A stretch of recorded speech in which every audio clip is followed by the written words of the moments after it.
ভাই 100 টাকার মাংস দেওয়া যাবো? মানে 100 টাকার কিন্তু। তো ওনাদের কাছে 100 টাকার মাংস চাইলাম, ওনারা রাজি হয়ে গেছে। এমনি কি 100 টাকার মাংস বিক্রি করেন নাকি আমার এই প্রথম দিতেছেন? বিক্রি করেন। আপনার নাম কি ভাই? আমিনুল ইসলাম। তো এই যে ভাইদের কাছে 100 টাকার মাংস, দেখি কতটুক দেয় আমারে। হ্যাঁ, একটা পলিথিনে দিন। এই যে 100 টাকার মাংস কত গ্রাম হলো ভাই? 155 গ্রাম। আচ্ছা ঠিক আছে, তাহলে দেন। আগে আগে পলিথিনে দেওয়া লাগবে না, একটু দেন, ওই বোলটা সহ আমার কাছে দেন। এখানে টোটাল মাংস হইতেছে বড় বড় 4 পিস। আর এইখানে কোনো হাড় দিলেন না যে ভাই? একটু এদিকে তাকাই, একটু কথা বলি। হাড় দিলেন না যে? অল্প বুঝতে মধ্যে কি ভাই হাড্ডি মানে অল্প মাংস নিছি এজন্য সে হাড় দেয় না, অথচ এক মানে আমরা যখন 1 কেজি নেই 2 কেজি নেই তখন তো অনেকটা করে তেল দেন, হাড় দেন। এই জায়গার নাম কি? ননি বাজার। আমি এই মুহূর্তে দাঁড়ায় আছি শেরপুর নয়ানী বাজার। যেমনটা দেখলেন যে 100 টাকার মাংস নিলাম।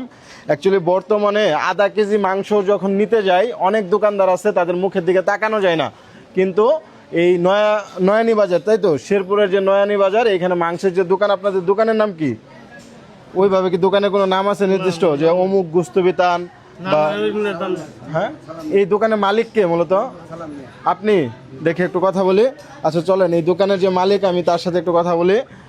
আঙ্কেল ভালো আছেন? এখন এই যে আপনি মানে যারা ওইখানে মাংস বিক্রি করতেছে তারা কি হয় সম্পর্কে? আপনার বাইস্তা, আর উনি ছোট ভাই। তো এই যে ওনারা যে আপনার পারমিশন ছাড়া আমার এইখানে 100 টাকার মাংস দিল, আপনি কি রাগ করবেন? মানে কেউ যদি 50 টাকা নিতে আসে তাইলেও উনি দিবে, এরকম পারমিশন দেওয়া আছে। মানে বর্তমান সমাজে যেমনটা আমি একটু আগে বললাম, আধা কেজি মাংস নিতে আসলেও মানুষের বা দোকানদারের মুখের দিকে তাকানো যায় না, মনে হয় না জানি আমি কত বড় অপরাধ করে ফেলাইছি। ওই দিকে আমাদের শেরপুর জেলার এই নয়ানী বাজারে মাংসের যে দোকান, কি যেন নাম বললেন আঙ্কেলের? আব্দুল সালাম। তো সালাম আঙ্কেলের দোকানে আপনি যদি আসেন তাহলে আপনি এখানে চাইলে 50 টাকার মাংস নিতে পারবেন। এইটা কিন্তু আপনার বা আমার জন্য আনন্দের সংবাদ না হলেও আশেপাশে যারা গরিব মানুষ আছে তাদের জন্য কি ব্যাপারটা ভালো না? ভালো। মানে সবাই কি 750 টাকা কেজি মাংস কিনা খাইতে পারে? অনেকের 1 কোটি 2 কোটি মন চাইতে পারে, বা অল্প একটু যে গরুর মাংস ছোট ছোট কুটি করে একটু তরকারি রান্না করতে ইচ্ছা হইতে পারে, তাই না? আমাদের সমাজে অনেকে আছে যারা বছরে শুধুমাত্র একটা ঈদে মাংস খাইতে পারে, আরেক ঈদে পারে না, মানুষের দিকে তাকায় থাকে। তো এইরকম দোকানদার যদি আমাদের সমাজে থাকে, যেমনটা দেখলেন, তাদের মতো দোকানদার যদি সমাজে থাকে, তাহলে এই দোকান থেকে কিন্তু করা যাইতে পারে, গরিব মানুষও মাংস কিনা খাইতে পারে তাদের সামর্থ্য অনুযায়ী। তো আঙ্কেল বা আপনারা যারা এখানে আছেন, ভাই আপনার সাথে একটু কথা বলে, আপনি তো ওনার ব্যস্ত না? তো এই যে ব্যাপারটা, আমি আসলে একটা ভিডিও করলাম, আমার মাংস লাগবে না, আমি জাস্ট দেখার চেষ্টা করলাম যে আপনি মাংস দেন কিনা, কারণ আমার তো মাংস দিয়ে দিলেন। তো এখন আমি খুশি, আপনাদের কি দেবো কোন? সমস্যা নাই, খুশি, সমস্যা নাই।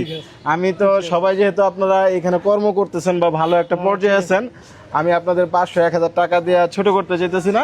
আমি আমার তরফ থেকে ছোট একটা পুরস্কার আপনাদের জন্য দেওয়া যাব, সেটা যাই হোক। হ্যাঁ, একটা মিনিট আমার একটু সময় দেন, আমি আর এটা লাগবে না, এটা একটু রাখি। আপনি আমারে মাংস দিছিলেন না, মানে প্রথমে মাংসটা আপনার কাছ থেকে তো নিছিলাম।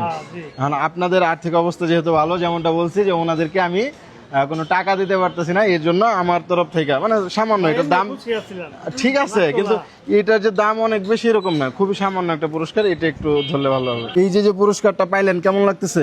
আনন্দ লাগতেছে। এখন তাদের সবার হাতে এক পুরস্কার তুলে দেওয়া সম্ভব না, বাট এটা আমি পার্সোনালি আপনারই দিলাম। আর উনি যে পুরস্কারটা পাইলো, আপনি যে পাইলেন, কেন পাইলেন?